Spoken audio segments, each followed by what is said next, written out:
Luptătorii din trupele speciale au descins în Ilfov după ce mai mulți adolescenți dintr-un clan interlop s-au afișat pe internet cu pistoale, cuțite și droguri ca să-și intimideze potențialii rivali. Nu vorbesc la gardă cum se aude în cartier. Am frați care învârc chile și acum dau pe palier. Degeaba e caputare dacă băta e de fier. Nu mă compar cu restul, activez la alt nivel. Nu ți-e rușine că vorbești prost de mine? Ți-am dat un dege și mi-ai luat mâna cu tine.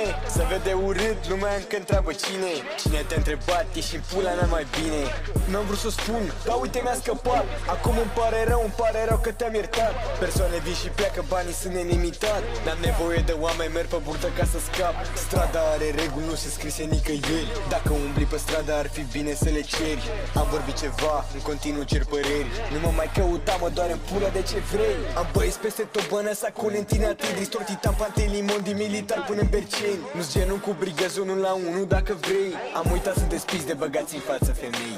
447, data în care am pornit. Știam cum merge treaba încă de când eram mic. M-a învățat tata să am grijă să nu pic, să nu fac ilegale chiar dacă rămân falit. Din capătul 14 până pe Decebal. Sectorul 2 e zona noastră, noi suntem proprietari.